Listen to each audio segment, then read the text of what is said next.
छोटी सफेद लोमड़ी वास्तव में अंदर से बहुत खुश थी। यदि फ्लेम बर्ड 9 स्वर्ग आत्मा सभा सरनी की सीमा के भीतर नहीं था, भले ही उसकी अपनी चेतना उससे अधिक मजबूत थी, वह चुपचाप उसकी चेतना को बदलने में सक्षम नहीं होगा। यदि ज्वाला पक्षी की चेतना को बदलने का कोई तरीका नहीं है, तो इसे पीछे हटाना इतना आसान नहीं होगा। फ्लेम बर्ड को इतनी आसानी से समझ में आ गया। फायरबर्ड को ये बात समझ में आ गई, लेकिन वह फिर भी शांत था। बहुत आवेगी, लेकिन लू यू का वजन उसके दिल में बहुत भारी था। छोटी सफेद लोमड़ी को पुनः धन्यवाद देने के बाद अग्निपक्षी वहां से चला गया। छोटी सफेद लोमड़ी ने जटिल भाव से उसकी ओर देखा। इस घटना से उसे समझ में आ गया कि फायरबर्ड के मन में भगवान के प्रति गहरी भावनाएं थीं। लेकिन जल्द ही उसके होठों पर फिर से मुस्कान आ गई। लू यू जैसे कितने ही खूंखार जानवर हैं, है न? क्या आप साबित कर सकते हैं कि लू यू खेल के लिए काफी अच्छा है? मैं बहुत भाग्यशाली हूँ कि मुझे शुरू से ही लू यू का अनुसरण करने और उसके विकास का गवाह बनने का मौका मिला। तियानायु संप्रदाय के मुख्य हॉल में कई क्रूर जानवरों के तितर-बितर होने के बाद लू यू ने भी तालाब में रखी विभिन्न चीजों को बाहर निकाल लिया। अब जब सब कुछ सुलझ गया है, तो लाभ का जायजा लेने का समय आ गया है। जैसे ही लू यू का मन चला, उसके शरीर में रोशनी चमक उठी और विभिन्न वस्तुओं की एक चमकदार श्रृंखला तुरंत उसके सामने प्रकट हुई, जो एक पहाड़ की तरह ढेर हो गई थी। 10 से अधिक बी स्तर के क्रूर जानवरों का संग्रह ब्लू स्टार के लगभग सभी खजानों को कवर करता है। इन खजानों में बी लू यू के लिए सबसे मूल्यवान थे नीलिन, यान यू, आत्मा पत्थर और समृद्ध आध्यात्मिक ऊर्जा में लिपटे ऐतिहासिक अवशेष। हालांकि अन्य आध्यात्मिक सामग्रियां, अजीब पत्थर, विदेशी सोना और अन्य अजीब चीजें भी खजाने हैं, लू यू उन्हें समय के लिए उपयोग नहीं कर सकता है। प्राणी केवल तभी जब उसके अधीन क्रूर जानवर किमियागर, संरचना मास्टर आदि बन जाएं, तभी उनका अच्छा उपयोग किया जा सकता है। ड्रैगन के तराजू उल्टे होते हैं। अगर आप इसे छू लेंगे तो आप मर जाएंगे। कठोर होने के अलावा इन तराजू में रहस्य भी होने चाहिए। लू यू ने सबसे पहले अपने तीखे पंजों से उल्टे त्रिकोणीय तराजू को पकड़ लिया और तीखी निगाहों से खुद से बुदबुदाया। उसके तीखे पंजों के घर्षण के कारण शल्कों की सतह पर कोई दरार नहीं पड़ी और वे आश्चर्यजनक रूप से मजबूत थे। तराजू के किनारे पर एक ठंडी रोशनी छा रही थी, सफेद रेखा जितनी पतली, लेकिन दुनिया की सबसे तेज ब्लेड जैसी। जब लू यू ने तराजू को हिलाया, तो शून्य ऐसा था जैसे किसी सफेद कागज को खरोंचा जा रहा हो। दरारें एक सिजलिंग ध्वनि बनाते हुए, यहाँ तक कि तराजू को पकड़ने वाले उसके तीखे पंजों पर भी सफेद निशान पड़ गए थे। हालांकि ड्रैगन किंग अभी भी एक ड्रैगन ही है, लेकिन उसके उल्टे तराजू असली ड्रैगन में बदल गए हैं। तराजू और ये तराजू बेहद मजबूत हैं। विकास की संभावना, ये कहा जा सकता है कि जब तक इसे ठीक से गर्म और रखरखाव किया जाता है, ये निश्चित रूप से एक खजाना होगा जिस पर हमला किया जा सकता है और बचाव किया जा सकता है। और जब उसकी चेतना गहराई में प्रवेश कर गई, नीलिन, उसे अचानक ड्रैगन शक्ति से भरा एक विशाल समुद्र महसूस हुआ। राजसी दबाव के अचानक बढ़ने से वह थोड़ा बेहोश हो गया। हालांकि यह ड्रैगन स्केल का एक टुकड़ा मात्र है, लेकिन इसका अपना अहंकार है और यह अन्य प्राणियों के सामने आत्मसमर्पण करने को तैयार नहीं है। यदि आप एक असली ड्रैगन के तराजू होते, तो मेरी वर्तमान ताकत के साथ मैं आत्मसमर्पण नहीं कर पाता। दुर्भाग्य से आप एक असली ड्रैगन के उल्टे तराजू हैं। ड्रैगन, और फिर भी तुमने अवज्ञा करने का साहस किया। लू यू ने ठंडी मुस्कान दी और उसके मन में आध्यात्मिक चेतना बह निकली। पागलों की तरह नीलिन में उड़ेल दी, तुरंत उसमें मौजूद ड्रैगन शक्ति को दबा दिया और फिर धीरे धीरे अपने स्वयं के ब्रांड और अपनी स्वयं की आभा जोड़ी। इसके तुरंत बाद तराजू की सतह से प्रकाश की एक लहर बह निकली और लू यू का उससे किसी प्रकार का अंतरंग संबंध बन गया। ऐसा लगता है जैसे यह उल्टा तराजू उसके शरीर का एक हिस्सा बन गया है। तुरंत लू यू का दिमाग चला गया। नीलिन तुरंत उसके पंजे से उड़ गया और उसके विचारों के अनुसार हवा में स्वतंत्र रूप से उड़ गया। चरम गति, शून्य से होकर गुजरने वाली। केवल सफ़ेद रोशनी की घनी छवियां ही देखी जा सकती थीं, जो काफ़ी देर तक बनी रहीं। समय, जिस गति से वे थोड़े समय में फट गए, वह लू यू के पंखों के हिलने और पूरी गति से आगे बढ़ने की तुलना में बहुत तेज थी। जहां भी मन जाएगा, नी लिन उसका अनुसरण करेगा। यह अनुभूति बहुत ही अजीब है, जैसे किसी वस्तु को नियंत्रित करना या अपने अंगों को नियंत्रित करना। ये वास्तव में एक ऐसा ड्रैगन है जिसके जीवन में केवल एक ही उल्टा स्केल होता है। ये वास्तव में अविश्वसनीय रूप से शक्तिशाली है। लू यू इस बात से बहुत संतुष्ट था। एक बार जब ड्रैगन स्केल का इस्तेमाल दुश्मन के खिलाफ किया गया, तो यह निश्चित रूप से एक घातक छिपा हुआ हथियार होगा। आखिरकार, ड्रैगन के तराजू की तीक्ष्णता लू यू के ए लेवल शरीर को भी खरोंचने के लिए पर्याप्त थी। बेजोड़ गति के साथ, यहाँ तक कि एक ए लेवल क्रूर जानवर भी पूरी तरह से मुश्किल होगा प्रतिरोध करना। और जब लू यू अपने शरीर को गर्म करने के लिए तराजू को अपने शरीर में एकीकृत करने वाला था, तो उसने अचानक अपने शरीर में गड़गड़ाहट के मूल नियम को महसूस किया, क्योंकि उल्टे तराजू में हल्का सा कंपन हुआ। ये दो चुंबकों के एक दूसरे से मिलने जैसा है और एक दूसरे के प्रति सहानुभूति की भावना उत्पन्न होती है। लू यू ने अपने तीखे पंजों से उसका सिर खुजलाया। कांगलोंग, फैंग कांगू, क्या निलिन और थंडर के बीच कोई संबंध हो सकता है? हालांकि, लू यू ने गड़गड़ाहट का कुछ हिस्सा डालने की कोशिश की। उल्टे पैमाने में, जिस क्षण, जैसे ही गड़गड़ाहट नी लिन में प्रवेश की, नी लिन की सतह तुरंत गड़गड़ाहट के साथ चमक उठी और एक अत्यंत शक्तिशाली आभा नी लिन से बाहर फैलने लगी। ऐसा लग रहा था मानो लौंग की शक्ति और स्वर्ग की शक्ति एक साथ मिल गई हो और आसपास की आध्यात्मिक ऊर्जा कांप रही हो और अंदर खींची जा रही हो। अकल्पनीय गति से रिवर्स स्केल। इस समय, लू यू को लगा कि नी लिन बहुत हल्का था और हवा में उड़ते समय उसे जो प्रतिरोध का सामना करना पड़ा वह भी बहुत हल्का था। जब उसकी गति पर नियंत्रण चरम सीमा पर पहुंचने वाला था, तो वह पूरी तरह से प्रकाश और छाया का हिस्सा बन गया, जिससे एक निश्चित देरी की भावना पैदा हुई और उसके सामने शून्य में पिछड़ गया। उल्टे पैमाने की गति तेज और तेज होती जा रही थी, जिससे लू यू की आंखों में प्रकाश और छाया तेज और तेज होती जा रही थी, जिससे उसे समय और स्थान के संपर्क से बाहर होने और त्वरित होने का एक ट्रांस जैसा एहसास हो रहा था। इतनी तीव्र गति शून्य में भागने के समान है, इतनी तेज कि इससे बचना असंभव है। निश्चित रूप से, थंडर के साथ कुछ संबंध है। लू यू ने अपनी थोड़ी को छुआ और नी लिन को देखा, जो पहले भी क्षितिज पर था लेकिन अब उसकी आंखों के सामने था, और एक साहसिक विचार धीरे धीरे उसके दिमाग में आया। चूंकि नी लिन और थंडर इतने संगत हैं और नी लिन स्वयं द्वारा परिष्कृत किया गया है, तो क्या होगा यदि दोनों को मिला दिया जाए? क्या उल्टे पैमाने की शक्ति और गड़गड़ाहट की शक्ति में बहुत सुधार होगा? जितना अधिक वह इसके बारे में सोचता, उतना ही अधिक लू यू अपने आंतरिक आवेग को रोक नहीं पाता। एक बार जब आपका विचार सत्य हो जाता है और आप वास्तव में ऐसा करते हैं, तो आपकी ताकत अनिवार्य रूप से अगले स्तर तक बढ़ जाएगी। पिछले जन्म की स्मृति के अनुसार, आध्यात्मिक ऊर्जा के तीसरे जागरण ने मानव जाति में गुणात्मक परिवर्तन किया और इसने राक्षसी प्रकृति में भी गुणात्मक परिवर्तन किया।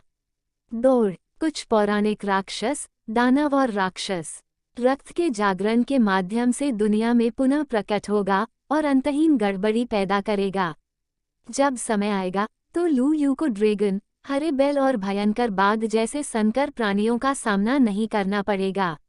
इसके बजाय, वे शुद्ध रक्त वाले जीव हैं, यहाँ तक कि पौराणिक सच्चे रक्त वाले जीव भी जो एसएसएस पर हमला करने के लिए योग्य हैं। वे बेहद खतरनाक हैं। इनमें से प्रत्येक प्राणी में महान क्षेत्रों को पार करने और दुश्मनों को मारने की प्रबल शक्ति है। यदि वे राजा पैदा होते, अन्य प्राणी स्वर्ग तक पहुंचने के लिए उनके लिए सीढ़ी बनने के अलावा केवल उनके दास और गायक ही बन सकते हैं। हालांकि लू यू अब ए लेवल में प्रवेश कर चुका है, अभी भी बहुत दबाव में है। वे शुद्ध रक्त वाले प्राणी और सच्चे रक्त वाले जीवों की साधना में कोई बाधा नहीं होती।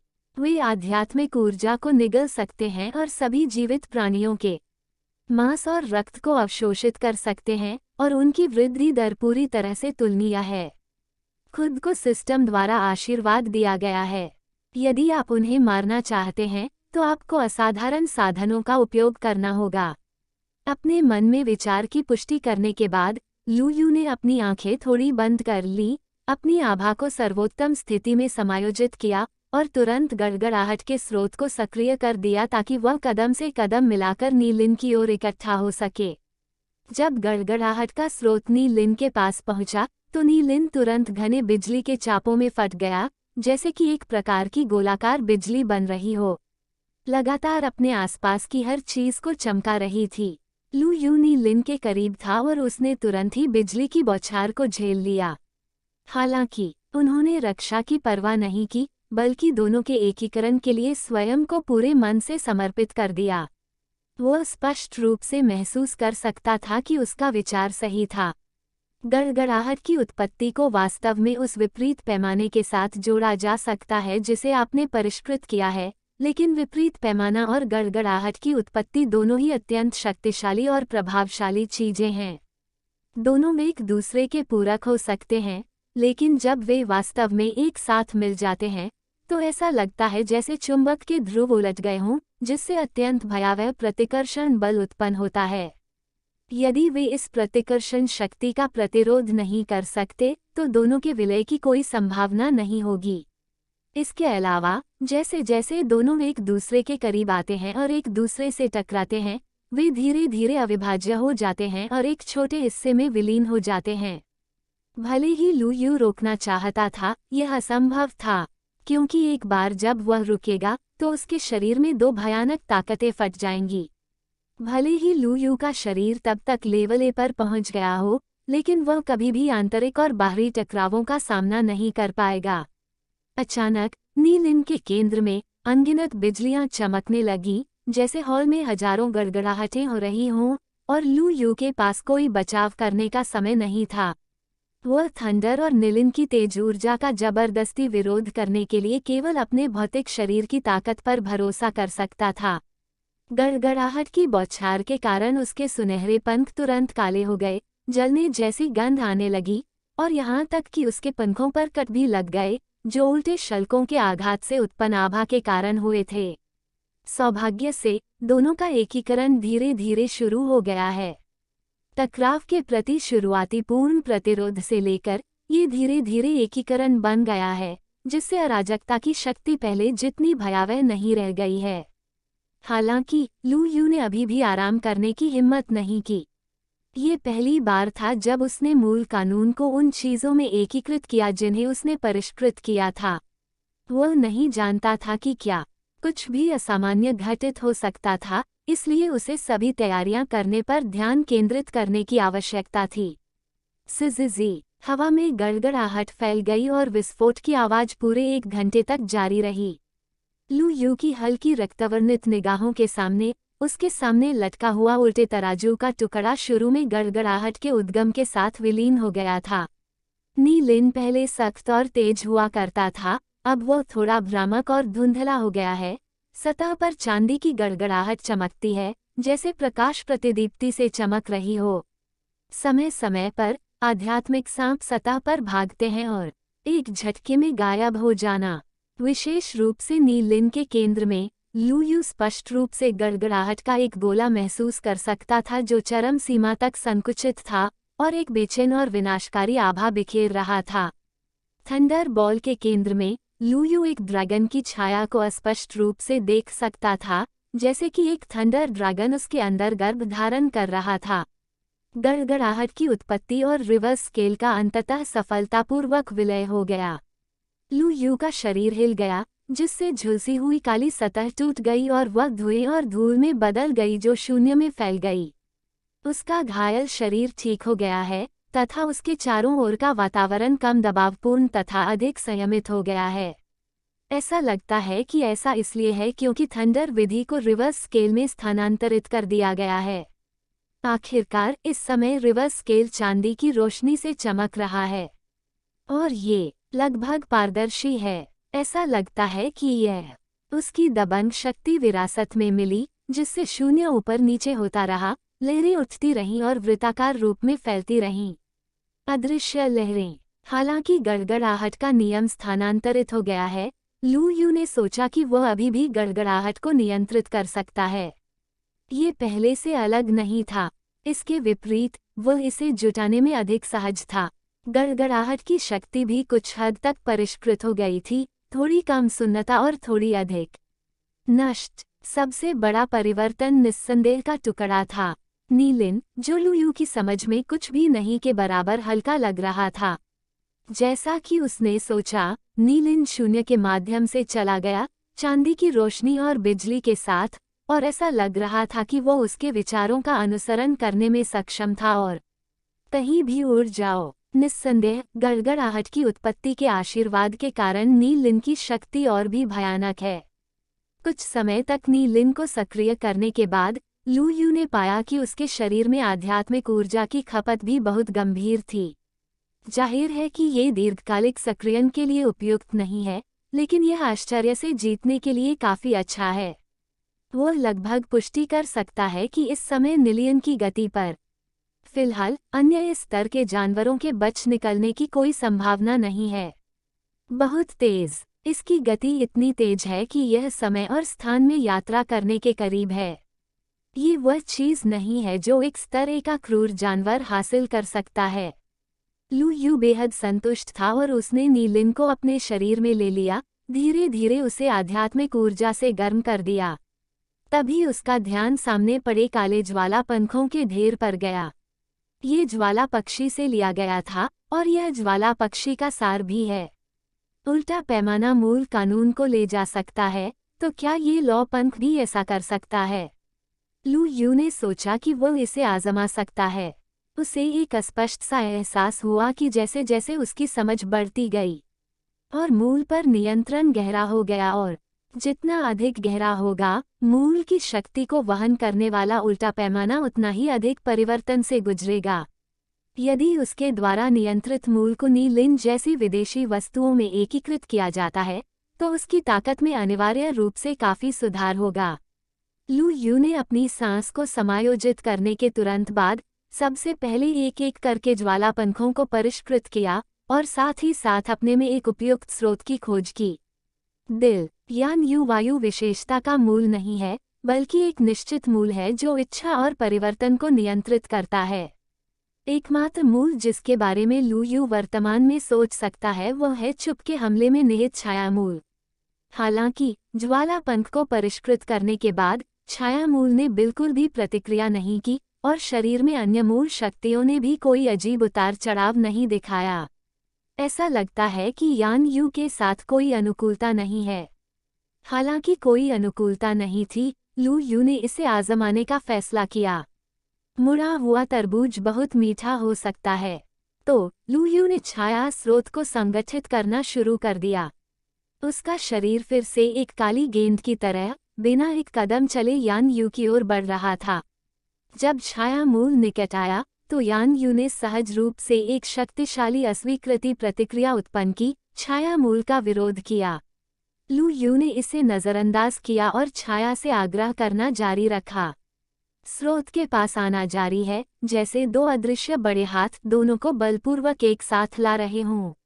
नीलिन और थंडर ओरिजिन के पिछले सम्मेलन की तुलना में इस बार लू यू के जबरन मैच ने अधिक हिंसक प्रतिक्रिया उत्पन्न की। ये काली छवि स्याही थी, जो तेज दबाव के कारण तुरंत मुड़ गई और विकृत हो गई। ये स्याही की एक बूंद की तरह था जो तेजी से अंतरिक्ष में टपक रही थी। सभी ऑप्टिकल फाइबर को धुंधला और निगलना। लू यू के चारों ओर अंधेरा छा गया, जिससे चारों ओर घना अंधेरा छा गया। लू यू के इर्द गिर्द मौत का सन्नाटा और छाया की ठंड छा गई। वह अचानक कांप उठा, और फिर उसके सामने का दृश्य भी बदल गया। यान यू में निहित शक्ति भी उत्तेजित हो गई, जिससे लू यू की चेतना में अनेक भ्रम उत्पन्न हो गए। लेस देन पिछला सूचकांक अगला ग्रेटर दैन। लू यू ने थोड़ा सा भौहें सिकोड़ी, न तो यान्यू और न ही शैडो ओरिजिन थंडर और निलिन के साथ तुलना कर सकते थे। हालांकि इस बार जबरन सम्मेलन के कारण वे सभी अत्यधिक शक्ति के साथ फट गए। यह एक तख्त पुल के बीच में चलने जैसा था। ये जीवन और मृत्यु का सवाल था। ये बेहद कठिन था, यहाँ तक कि लू यू भी प्रभावित था। हालांकि लू यू ने इस बुराई पर विश्वास नहीं किया और तुरंत आध्यात्मिक ऊर्जा के संचार को बढ़ा दिया, जिससे यान यू और छाया मूल करीब आ गए। अत्यधिक दबाव के कारण असंगत शक्तियां अधिक हिंसक रूप से टकराईं तथा आसपास के काले अंतरिक्ष और समय में हिंसक कंपन सुनाई देने लगे। इसके बाद लू यू की आशा भरी निगाहों के सामने शैडो ओरिजिन और यान यू आग की लपटों में घिर गए। अराजक लहर प्रभाव लू यू को केंद्र में रखकर फैल गया। इसने लहरों की परतें पैदा कर दी, जिससे शून्य मुड़ गया और छाया बहने लगी। पूरा काला स्थान कागज की एक गेंद में कुचला हुआ लग रहा था, जो अनियमित तहों से भरा हुआ था। लू यू उनमें से एक था और सबसे पहले प्रभावित हुआ। उसका शरीर लगातार इस अराजक बल से धुल रहा था। सुनहरे पंख धीरे धीरे फीके पड़ गए और कुछ पंख और भी अधिक काले हो गए। काले रंग से सना हुआ उसका शरीर उथल पुथल की स्थिति में था। टूटे हुए ज्वाला पंखों और टूटी हुई छाया की प्रतिक्रिया उस पर प्रभाव डाल रही थी। उसके अंदरूनी अंग ऐंठ गए और बहुत सारा खून बाहर निकल आया। जब वह जोर से खांसने लगा तो खून पक्षी की चोंच से बाहर निकल आया। जो आभा मूलतः शक्ति के शिखर पर थी, वह रोलर कोस्टर की तरह नीचे गिर गई। मोदान, अगर आप में स्वभाव नहीं है तो आप नहीं कर सकते। इसे पिघलने के लिए मजबूर करें और बल राख में पिघल जाता है। लू यू शांत हो गया, जल्दी से अराजक स्थिति को समायोजित किया। उसने अपने शरीर में आभा भर ली और फिर उन क्रूर जानवरों द्वारा दिए गए बहुत सारे अमृत और आध्यात्मिक फल निकाल लिए और उन्हें एक ही घूंट में खा लिया। यद्यपि यह प्रयास असफल रहा, लेकिन इससे उनके लिए यह बात पुष्ट भी हो गई। मेरा विचार सही है, लेकिन अनुकूलता और सामंजस्य बहुत महत्वपूर्ण है। अन्यथा भले ही उन्हें विलय करने के लिए मजबूर किया जाए, वे एक साथ विलय करने में सक्षम नहीं होंगे। इसके बजाय यह उस यान यू की बर्बादी होगी जो मुझे आखिरकार मिली। छाया की उत्पत्ति को धीरे धीरे ठीक होने में भी एक निश्चित समय लगता है। इस घटना के बाद लू यू और भी ज्यादा क्रोधित हो गया। ईमानदार, अपनी चोटों से उबरने के दौरान वह आध्यात्मिक पत्थरों को अवशोषित किया और धीरे धीरे अपने शरीर में आध्यात्मिक ऊर्जा को अधिक शुद्ध और सघन आध्यात्मिक ऊर्जा में परिवर्तित कर दिया। यदि उसकी पिछली आध्यात्मिक ऊर्जा मोटी की तरह थी, सुबह कोहरा, फिर आध्यात्मिक पत्थर से आध्यात्मिक ऊर्जा को अवशोषित करने के बाद उसका हिस्सा आध्यात्मिक ऊर्जा आध्यात्मिक तरल में संघनित होने लगी है। और एक बार जब आध्यात्मिक ऊर्जा तरल में बदल जाती है तो यह सफलता के लिए इस स्तर की नींव तक पहुंच गया है। आध्यात्मिक पत्थरों से आध्यात्मिक ऊर्जा को अवशोषित करने से निस्संदेह इस प्रक्रिया में तेजी आ सकती है। एक दिन के बाद जब लू यू की चोटें ठीक हो गईं और वह फिर से अपने चरम पर लौट आया, तो उसने तुरंत सिस्टम पैनल पर ध्यान केंद्रित किया। हालांकि अब उन्होंने कुछ पावर पॉइंट खर्च कर दिए हैं, लेकिन कुल मिलाकर उनके पास अभी भी लगभग 1.5 मिलियन पावर पॉइंट हैं।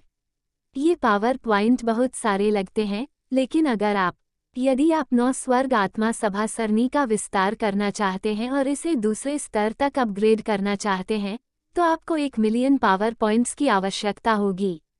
हालांकि इसमें बहुत सारे पावर पॉइंट खर्च हुए, फिर भी लू यू ने सुधार करने का फैसला किया। आखिरकार वह अपनी शक्ति से बहुत संतुष्ट था। 9 स्वर्ग आत्मा सभा सरणी। इसके निर्माण के बाद ये पूरी क्षमता के साथ 1 दर्जन से अधिक 20 स्तर के क्रूर जानवरों के हमलों का सामना कर सकता था। लिटिल व्हाइट फॉक्स और अन्य की सेना।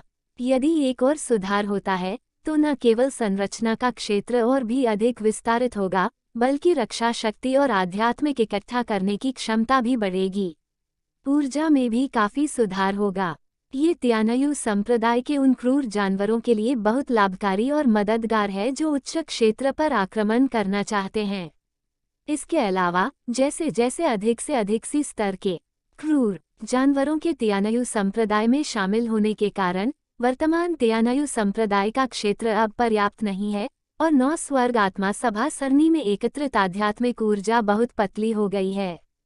उनका बड़ा अवशोषण, आगे विस्तार जरूरी है। लू यू ने जब मन बना लिया तो लाखों लोग सिस्टम पैनल पर बिजली के पॉइंट शीघ्र ही समाप्त हो गए। इस समय 9 स्वर्ग आत्मा सभा संरचना में भी भूचाल आ गया।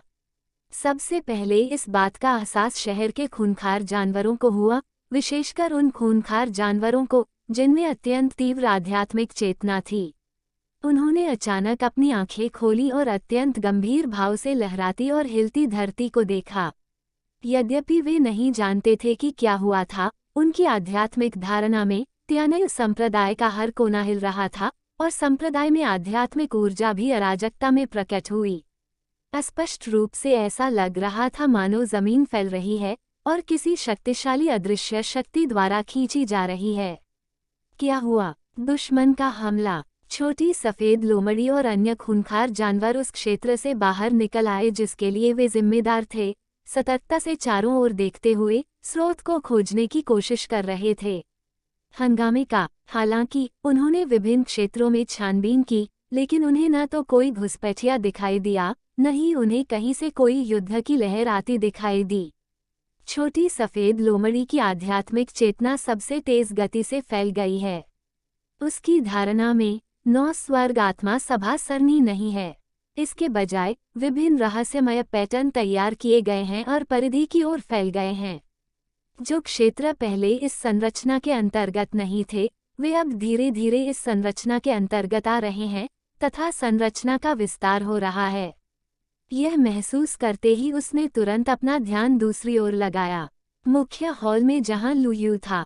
हालांकि लू यू ने खुद को नियंत्रण के कुछ अधिकार दिए। 9 स्वर्ग आत्मा सभा सरनी, 9 स्वर्ग आत्मा सभा का वास्तविक नियंत्रक। अरे शुरू से अंत तक लू यू था। केवल लू यू ही संरचना में इतना बड़ा परिवर्तन कर सकता था। अन्य खूंखार जानवर पहले ही तितर बितर हो चुके थे, भूकंप के स्रोत का पता लगाने की तैयारी कर रहे थे, लेकिन छोटे सफेद लोमड़ी के चेहरे पर भाव देखने के बाद उन्होंने भी त्यानयु पैलेस की ओर देखा। मैं संगठन को मजबूत और व्यापक बना रहा हूँ। आपको इतना घबराने की जरूरत नहीं है। संप्रदाय के भीतर व्यवस्था बनाए रखें। इस समय लू यू की आवाज उनके कानों में गूंजी। कई क्रूर जानवरों ने राहत महसूस करते हुए थोड़ा सिर हिलाया और साथ ही उनके दिल में कुछ उम्मीदें भी थीं। अब जबकि लू यू अधिक शक्तिशाली है, उसने एक बार फिर से गठन का विस्तार और मजबूती हुई। एक बार सफल होने पर 9 स्वर्ग आत्मा सभा गठन कितना शक्तिशाली होगा। 6 सिर वाले जानवर जिन्होंने पहले लू यू द्वारा बताए गए तीसरे रास्ते को लेने का फैसला किया था, धीरे धीरे 3 पात्रों अरे मास्टर के दिमाग में आए। जैसे ही वे अपने कब्जे वाले क्षेत्र में वापस लौटे, उन्होंने विशेष रूप से कई पुस्तकों की जांच की। 9 स्वर्ग आत्मा सभा सरनी स्पष्ट रूप से एक सरनी है। चूंकि भगवान इसे व्यवस्थित और नियंत्रित कर सकते हैं, इसका मतलब है कि वह एक दुर्लभ क्रूर जानवर सरनी जादूगर होना चाहिए। इससे उन्हें निकट भविष्य की ओर देखने का मन हुआ। अन्य व्यवसायों का अध्ययन करके वे निश्चित रूप से संप्रदाय और लू यू के लिए बेहतर काम कर सकेंगे। जैसे ही उन्हें होश आया, उन्होंने तुरंत अपने अधीन कई खूंखार जानवरों को शांत करने का आदेश जारी किया और अराजकता पैदा करने के लिए नहीं। और जब उन्होंने सुना कि 9 स्वर्ग आत्मा सभा संरचना का विस्तार लू यू द्वारा किया जाएगा, तो वे क्रूर जानवर जो अभी अभी शामिल हुए थे बेहद उत्साहित। आखिरकार अब संप्रदाय में बहुत सारे हत्यारे हैं जो बहुत भीड़-भाड़ वाला लगता है, और बहुत सारे क्रूर जानवर हैं जो आध्यात्मिक ऊर्जा को अवशोषित करते हैं। इसलिए वे आध्यात्मिक ऊर्जा को अवशोषित नहीं कर सकते हैं। अधिकतम सीमा। वर्तमान में कुछ क्रूर जानवर भी संप्रदाय के बाहर रह रहे हैं। संगठन का विस्तार उनके लिए बिल्कुल अच्छी बात है। लू यू को प्राप्त करने के अलावा त्यानयु संप्रदाय में शामिल होना। क्या ये संरक्षण संप्रदाय में स्वर्ग और पृथ्वी की समृद्ध आध्यात्मिक ऊर्जा के कारण नहीं है? लेस देन पिछला। इंडी। अगला ग्रेटर देन त्यानयु संप्रदाय के अंदर और बाहर के भयंकर जानवरों की उत्सुक निगाहों के नीचे, आकाश के नीचे बैंगनी प्रकाश कवच एक अर्धवृत्ताकार चाप के आकार के बैंगनी रंग की तरह खतरनाक गति से उभर रहा है। रुकावट। त्यानयु संप्रदाय इसके भीतर पूरी तरह से सुरक्षित है। अवरोध के उभरने के साथ ही हिलती धरती धीरे धीरे शांत हो गई और संरचना के नीचे की हड्डियों से प्रकाश की किरणें उठने लगीं। आध्यात्मिक ऊर्जा के उज्ज्वल स्तंभ। प्रकाश स्तंभ के बैंगनी अवरोध के संपर्क में आने के बाद बैंगनी अवरोध तुरंत बाहर की ओर फैलने लगा तथा व्यापक प्रकाश स्तंभ को ढकने लगा। धरती और आकाश। बैंगनी अवरोध के एक निश्चित दूरी तक फैलने के बाद आध्यात्मिक ऊर्जा किरण पतली हवा से जमीन से ऊपर उठी और उससे जुड़ गई। बैंगनी बाधा। कुछ ही सांसों में संरचना की नींव और अवरोध एक ही समय में लगभग 3 बार विस्तारित हो गए, तियांजु पर्वत तक पहुंच गए जहां लू यू ने पहले पृथ्वी दानव राजा को मार डाला था और फिर रुक गया। संरचना में शामिल क्रूर जानवरों और लोगों को अब इस बात पर आश्चर्य नहीं होता कि दुनिया फैल रही है और ये उनकी आंखों में लगातार बड़ा होता जा रहा है। और यह सिर्फ शुरुआत है। आध्यात्मिक ऊर्जा किरण जहां भी स्थित हो, वह निर्माण के लिए सबसे महत्वपूर्ण निर्माण नेत्र है। इस समय प्रकाश किरण धीरे धीरे घूमती है, मानो वह आकाश और पृथ्वी को जोड़ने वाले एक विशाल बवंडर में बदल गई हो। संरचना के बाहर की सभी आध्यात्मिक ऊर्जा तूफान द्वारा आकर्षित होती है और किसी भी चीज की परवाह किए बिना यहाँ एकत्रित होती है। इसके कारण कुछ ही समय में संरचना के बाहर आध्यात्मिक शून्यता उत्पन्न हो गई। आध्यात्मिक ऊर्जा बहुत शीघ्रता से अवशोषित हो गई और उसे कम समय में पुनः प्राप्त नहीं किया जा सका। इन आध्यात्मिक ऊर्जाओं के एकत्र होने से तियानयु संप्रदाय की मूल रूप से पतली आध्यात्मिक ऊर्जा नग्न आंखों से दिखाई देने वाली गति से सघन हो गई। यहाँ तक कि चिलचिलाती धूप में भी आप आध्यात्मिक ऊर्जा बवंडर द्वारा घनीभूत समृद्ध आध्यात्मिक धुंध को देख सकते हैं। आध्यात्मिक ऊर्जा बवंडर के साथ कोर के रूप में सभी दिशाओं में फैल रहा है। संरचना में मौजूद खूंखार जानवर उत्साह से उसे निगलने लगे। जैसे ही उन्होंने इसे आत्मसात किया, उनके चेहरों पर मुस्कुराहट और भी उज्ज्वल हो गई, जैसे खिले हुए गुलदाउदी इसके नशे में।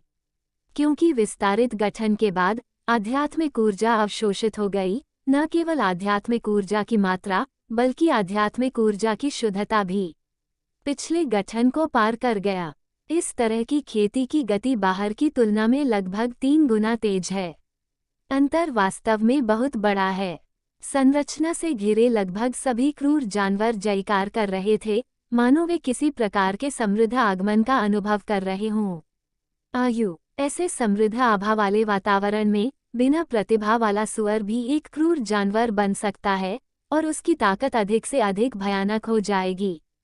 छोटी सफेद लोमड़ी और अन्य खूंखार जानवर ले गए एक गहरी सांस। वे केवल एक दीवार से अलग थे। वे स्तर B से थे, इसलिए वे अच्छी तरह से जानते थे कि निर्माण में आध्यात्मिक ऊर्जा के उछाल से उन्हें क्या लाभ होगा। वे कल से ही अपनी स्थिति को समायोजित कर रहे थे ताकि सर्वोत्तम स्थिति पर पहुंचने के बाद वे तुरंत लू यू द्वारा पुरस्कृत ज्ञानवर्धक औषधि ले ली और B स्तर पर पहुंच गया। अब चूंकि संरचना का विस्तार और रूपांतरण हो चुका है, इसलिए इसके लिए लगने वाला समय बहुत कम हो जाएगा। उन्हें अपनी सांस को समायोजित करने के लिए जब वे हमला करते हैं B स्तर पर, वे अधिक सहज और अधिक आत्मविश्वासी होंगे। जहां तक समूह के अन्य क्रूर जानवरों की बात है, तो एक क्षण के लिए समृद्ध आध्यात्मिक ऊर्जा को अवशोषित करने के बाद वे अपने पिछले ढांचे को तोड़कर बाहर निकल गए, बाधाओं को दूर किया और अपने दायरे में सुधार किया। विशेष रूप से कई क्रूर जानवर D स्तर से C स्तर तक बढ़ गए। कुछ समय के लिए तियानयु संप्रदाय में बढ़ती आध्यात्मिक ऊर्जा के उतार चढ़ाव के अलावा उन खूंखार जानवरों की सफलता एक के बाद एक ये लगभग कभी नहीं रुका। आखिरकार गुणवत्ता में और सुधार और आध्यात्मिक ऊर्जा का संकेंद्रण उनकी योग्यता और अभ्यास की गति में एक छिपी हुई वृद्धि के बराबर है। जहाँ तक तियानयु संप्रदाय के विस्तार के बाद उसके बाहर के क्रूर जानवरों की बात है, तियानयु संप्रदाय की निवारक शक्ति अचानक अधिक शक्तिशाली हो गई। आखिरकार अब वे बाहर रहने के बराबर ही हैं। तियानयु संप्रदाय के लोग तियानयु संप्रदाय के नियमों का पालन नहीं करते या उनका अपमान नहीं करते। तियानयु संप्रदाय वे अनिवार्य रूप से तुरंत नष्ट कर दिए जाएंगे। बेशक ये पूरी तरह से बुरी बात नहीं है, क्योंकि प्रशिक्षण से निकलने वाली आध्यात्मिक ऊर्जा एक दिन के कठिन प्रशिक्षण से प्राप्त आध्यात्मिक ऊर्जा से कहीं अधिक समृद्ध होती है। कई क्रूर जानवरों ने तो तुरंत ही तियानयु संप्रदाय में चले जाने का निर्णय भी कर लिया, ताकि देख सके कि क्या वे अभ्यास करने के लिए तियान्यू संप्रदाय में प्रवेश कर सकते हैं। बस आध्यात्मिक ऊर्जा का बाहर केंद्रीकरण ही है। ये जितना मजबूत है, ये कल्पना करना कठिन है कि यह कितना मजबूत है। एक बार जब आप संप्रदाय के भीतर अभ्यास करेंगे तो आध्यात्मिक ऊर्जा का संकेंद्रण होगा। आगे दूर तीव्र इंद्रियों वाले कई क्रूर जानवर संरचना के विस्तार के कारण होने वाले उतार चढ़ाव से अवगत थे। 9 स्वर्ग आत्मा एकत्रीकरण सरनी ने पहले ही स्वर्ग और पृथ्वी से आध्यात्मिक ऊर्जा की एक बड़ी मात्रा को अवशोषित कर लिया था, जो पहले से ही था। उन्हें लालची बना दिया। अब ये संरचना कई गुना अधिक शक्तिशाली प्रतीत हो रही थी, जिससे तुरंत क्रूर जानवर और भी अधिक ईर्ष्यालु और जलनशील हो जाते हैं। 20 स्तर के क्रूर जानवर, जो अपने अपने क्षेत्रों में कड़ी मेहनत कर रहे थे, उन्हें जल्द ही अपने अधीनस्थ क्रूर जानवरों से इस मामले के बारे में पता चल गया। उसके चेहरे का भाव तुरंत गायब हो गया। मक्खी खाने जितना असुविधाजनक। उनके अधीन आने वाले क्रूर जानवरों के अनुसार उनके दूर से पता लगाने से पता चलता है कि संरचना के सभी पहलुओं को गुणात्मक रूप से नियंत्रित किया गया है। सुधार हुआ। विशेष रूप से बैंगनी प्रकाश का पर्दा कई गुना मोटा था, जिससे एक अविनाशी आभा निकल रही थी। इससे वे और भी असहज हो जाते हैं। पिछले स्तर का गठन, जिसने उनके सभी 20 स्तर की क्रूर शक्तियों को इकट्ठा किया। कुछ समय तक कोई भी जानवर इसे भेद नहीं पाएगा। अब जब गठन फिर से विस्तारित हो गया है, तो उनके पास तियान्यू संप्रदाय पर हमला करने का कोई विचार नहीं है। आप रक्षा को नहीं तोड़ सकते, आप रक्षा को नहीं तोड़ सकते। बिल्कुल बचाव। अब उनकी सारी आशाएं आगामी तीसरी आध्यात्मिक ऊर्जा पुनर्प्राप्ति पर टिकी हैं। लू यू के पंख पहले से ही भरे हुए हैं और केवल तीसरी आध्यात्मिक ऊर्जा पुनर्प्राप्ति के बाद ही वह प्राप्त कर सकता है। उसे पकड़ने या उससे आगे निकलने की संभावना नहीं है। आध्यात्मिक ऊर्जा पुनर्प्राप्ति जितनी देर से होगी, वृद्धि और सुधार उतना ही अधिक होगा। उन्हें लू यू के खिलाफ अब उनका एकमात्र फायदा उनका वंश है। अगर वे लू यू को हराना चाहते हैं, तो उन्हें सिर्फ अपने वंश पर ही भरोसा करना होगा। अन्यथा उन्हें ये पता ही नहीं होता कि उन्हें कैसे हराया जाए। लू यू। जब 20 स्तर के क्रूर जानवर अधिक हो गए, हताश होकर संरचना में कुछ मनुष्यों को अचानक पता चला कि उनके शरीर में कुछ गड़बड़ है। किसी प्रकार का गुणात्मक परिवर्तन हुआ है। उसका पूरा शरीर मजबूत है और उसकी काया मजबूत है। वह वास्तव में अपनी हर सांस के साथ आध्यात्मिक ऊर्जा का उपयोग अपने उद्देश्यों के लिए कर सकता है। ऐसा लगता है कि मैं भी मंच पर राक्षस की तरह साधना पथ का अभ्यास कर सकता हूँ। इस तरह का परिवर्तन कई लोगों को उत्साहित और रोमांचित महसूस कराता है और वे बहुत उत्साहित होते हैं। वे उत्साहित हैं कि वे उड़ने वाले हैं। निश्चय ही उनकी मानव जाति भी साधना के मार्ग पर चल सकती है। बात सिर्फ इतनी है कि आधार बहुत कमजोर हो सकता है और आधार को सूक्ष्म रूप से बदलने के लिए अधिक और शुद्ध आध्यात्मिक ऊर्जा की आवश्यकता होती है, ताकि व्यक्ति वास्तव में आध्यात्मिक ऊर्जा पर महारत हासिल कर सके। परिणामस्वरूप तियान्यू संप्रदाय में हर कोई एक दूसरे को बताने के लिए दौड़ा और अंतहीन जश्न मनाया, जो चीनी नववर्ष से भी अधिक जीवंत था। आखिरकार आनुवंशिक कारकों पर शोध पहले ही गतिरोध पर पहुंच चुका है। वर्तमान में सबसे शक्तिशाली आनुवंशिक योद्धा हैं। अभी भी डी स्तर के क्रूर जानवरों से तुलना करना मुश्किल है। और डी स्तर के क्रूर जानवर करोड़ों क्रूर जानवरों के बीच कुछ भी नहीं है। क्रूर से मुकाबला करना असंभव है। जानवर केवल मानव जाति ही अभ्यास के लिए आध्यात्मिक ऊर्जा पर निर्भर रह सकती है और तभी देर से आने वाले लोग आगे बढ़ सकते हैं। बात बस इतनी है कि वे इतने लंबे समय से इसका इंतजार कर रहे थे और उन्हें यह अवसर कभी नहीं मिला। अब यह अवसर सामने आया है। मनुष्य भी इसका अभ्यास शुरू कर सकते हैं। शहर में परिवर्तन हमेशा लू के अनुरूप होते रहे हैं। यू की धारणा, जब उसे एहसास हुआ कि मानव जाति साधना का अभ्यास कर सकती है, तो लू यू के पास भी एक उसके चेहरे पर मुस्कान, जिस बड़े पैमाने पर लीक का वह इंतजार कर रहे थे, वह अंततः उगना शुरू हो गई थी। विश्व भर से समृद्ध आध्यात्मिक ऊर्जा एकत्रित हुई। तियान्यू संप्रदाय में आध्यात्मिक ऊर्जा पहले की तुलना में कई गुना अधिक समृद्ध है धुंध की तरह उमड़ रही है और यह इतनी समृद्ध है कि इसे नष्ट नहीं किया जा सकता है। उनमें से कई क्रूर जानवर सीधे उन्होंने सहज रूप से अतीत की बाधाओं को तोड़ दिया और उनकी ऊर्जा और भावना को एक विशाल विकल्प मिल गया, मानो वे मां के गर्भ में हों और अकल्पनीय गति से बढ़ रहे हों। क्रूर जानवरों की तुलना में मानव जाति में आए परिवर्तन और भी अधिक आश्चर्यजनक हैं। जब उन्हें पता चला कि दुर्भाग्यवश उन्होंने स्वयं ही आध्यात्मिक ऊर्जा को अवशोषित और परिष्कृत कर लिया है, तो शहर के कई लोगों ने अपनी शक्ति का परीक्षण करना शुरू कर दिया। पंच की ताकत का परीक्षण करने वाली मशीन पर एक जोरदार पंच लगा। मशीन दहाड़ उठी और डिस्प्ले पर संख्याएं आसमान छूने लगीं।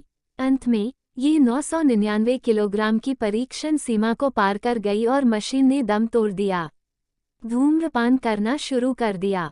लियू जियान, जो पंच का परीक्षण कर रहा था, आश्चर्य से अपने सामने रखी परीक्षण मशीन को देखने लगा। वो एक पेशेवर मुक्केबाज हैं और उनका मुक्का बहुत दमदार है, शक्तिशाली। हालांकि इससे पहले जब वह सबसे अच्छी स्थिति में था, तब भी वह केवल 200 किलोग्राम के बल के साथ एक मुक्का मार सकता था। लेकिन अब आध्यात्मिकता को आत्मसात करने में सक्षम होने के बाद ऊर्जा, ये पंच सीधे मानव शरीर की सीमा को अनगिनत बार तोड़ता है। एक पंच 1000 किलोग्राम से अधिक था। ये पूर्णतया अमानवीय शक्ति है। लियू जियान ने अपनी मुट्ठियां भींच लीं और उसके शरीर की सभी मांसपेशियां उत्तेजना से कांप उठीं। ऐसी प्रबल शक्ति के साथ अब मुझे उन एफ स्तर के क्रूर जानवरों का निराशा में सामना नहीं करना पड़ेगा, न ही मुझे अपनी प्रेमिका को उन क्रूर जानवरों द्वारा जिंदा खाए जाते हुए देखना पड़ेगा। अब चूंकि मेरे पास राक्षसों से लड़ने की शक्ति है, मैं आध्यात्मिक ऊर्जा भी अवशोषित कर सकता हूँ और अभ्यास शुरू कर सकता हूँ। आपने जो सपना देखा था वह सच हो गया। लियू जियान को छोड़कर कई लोगों ने अपना परीक्षण किया। विभिन्न तरीकों से शारीरिक परिवर्तन करने के बाद उन्हें ये जानकर आश्चर्य हुआ कि उनकी ताकत कई गुना या दर्जनों गुना बढ़ गई थी। उनकी ताकत में एक पल में भारी बदलाव आया, जिससे उनकी आंतरिक मानसिकता में भी बड़ा बदलाव आया। आखिर ताकत के बल पर जो खूंखार जानवर पहले गिड़गिड़ाते थे, अब उनकी नज़रों में उतने डरावने नहीं रहे। उस क्रूर पशु को मारने की दबी हुई इच्छा उनके हृदय में अनियंत्रित रूप से उभरने लगी। क्रूर जानवरों के हाथों दुखद रूप से मरते हुए रिश्तेदारों, दोस्तों और साथी मनुष्यों के दृश्यों ने उनकी आंखों को रक्त लाल कर दिया और बदला लेने का विचार तुरंत उनके दिमाग पर हावी हो गया। कुछ आनुवंशिक योद्धा भी हैं जिनके पास बहुत ठोस आधार, उनकी आध्यात्मिक ऊर्जा की शुद्धता में गुणात्मक परिवर्तन होने के बाद उन्होंने ये भी पाया कि उनकी शक्ति अधिक हद तक एक विकल्प बन गई है। यदि उन्होंने पहले अपना सर्वश्रेष्ठ प्रयास किया और केवल इस स्तर के जानवरों से ही निपट सके, तो अब आध्यात्मिक ऊर्जा के निरंतर पोषण के साथ वह निश्चित रूप से उनसे निपट लेंगे। डी स्तर के जानवरों के साथ एक बार जब वह दूसरों के साथ मिल जाता है, तो वह उन्हें भी नष्ट कर देता है। तुरंत ही ये आनुवंशिक योद्धा बदला लेने की योजना पर चर्चा करने के लिए एकत्रित हुए। क्रूर जानवर के खिलाफ पहले वे बदला लेने की हिम्मत नहीं कर पाए क्योंकि उनके पास ताकत नहीं थी। अब जब उनके पास ताकत है तो उनका दिल फूल गए हैं और त्यानयु संप्रदाय के आम लोग ताकत हासिल करने के बाद भी शांत नहीं बैठ सकते थे। जब भी अन्य लोगों के साथ कोई संघर्ष होता है तो वे लगभग हमेशा सीधे कार्रवाई करते हैं और श्रेष्ठता निर्धारित करने के लिए बल, कोई नैतिकता नहीं है, मानो सभ्यता अचानक हजारों वर्षों से पिछड़ गई हो और एक आदिम समाज बन गई हो। और जब उनका सामना संप्रदाय की गश्त के लिए जिम्मेदार क्रूर जानवरों से हुआ, तो उनके दिलों में भी हत्या के इरादे थे। अब उनके लिए कोई सम्मान नहीं है। संप्रदाय के भीतर बड़े और छोटे मतभेद तेजी से प्रकट होने लगे। शक्ति में वृद्धि से न केवल मानव जाति को ताकत मिली, बल्कि उनकी रक्तरंजितता और हितों का अधिक टकराव, जिसने उनके पिछले स्वरूप को पूरी तरह से बदल दिया। जल्द ही त्यानयु संप्रदाय के किनारे के क्षेत्र में एक एफ स्तर का क्रूर जानवर चला आया और एक लड़की को नीचे गिरा दिया। लड़की के माता पिता ने उस क्रूर जानवर को तुरंत रोक दिया जो जाने वाला था। तुम्हें रुकना होगा और मेरी बेटी से माफी मांगनी होगी। लड़की के माता पिता की ताकत में अचानक सुधार हुआ, जो फ्लेवर के बराबर था। लड़की के माता पिता उसकी ताकत में सुधार की खुशी को रोक नहीं पाए।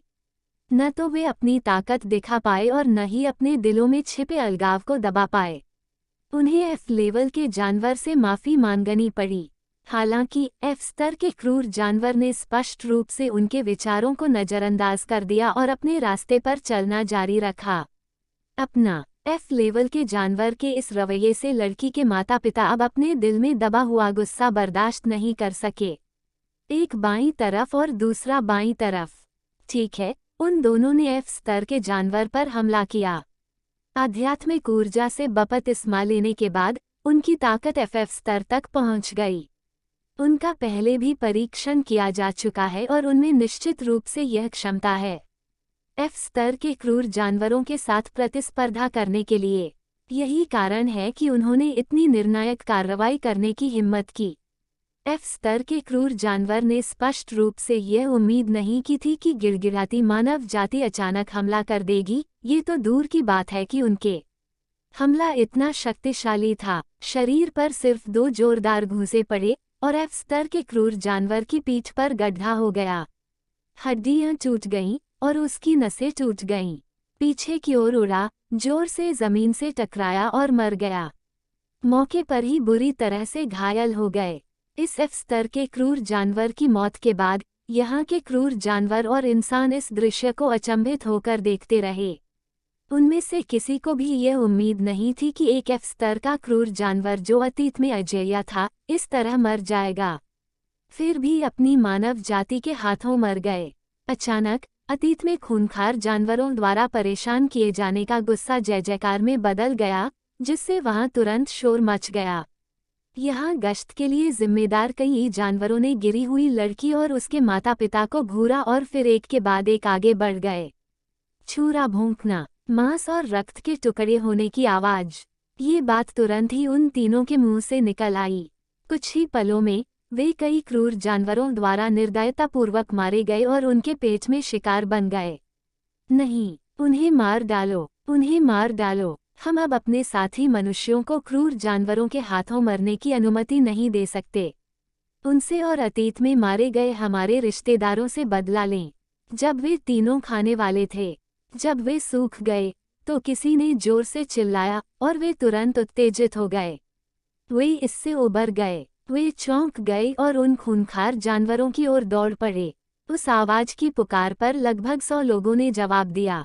यहाँ की मानव जाति न केवल लाल आंखों और चेहरों पर जानलेवा इरादे के साथ ही स्तर के क्रूर विस्फोटों की ओर दौड़ी, बल्कि इस सीमा क्षेत्र के बाहर के लोग भी आकर्षित हुए। कुछ समय के लिए इस घटना से प्रभावित क्षेत्र बड़ा और बड़ा होता गया तथा अधिकाधिक मनुष्य इस घटना में भाग लेने लगे, जो लगभग एक बाढ़ बन गई। लियू जियान और कई अन्य शक्तिशाली लोग, साथ ही कुछ आनुवंशिक योद्धा भी यहाँ आए और क्रूर जानवरों के खिलाफ कार्रवाई शुरू कर दी। वर्तमान मानव जाति अब पहले जैसी कमजोर नहीं रही।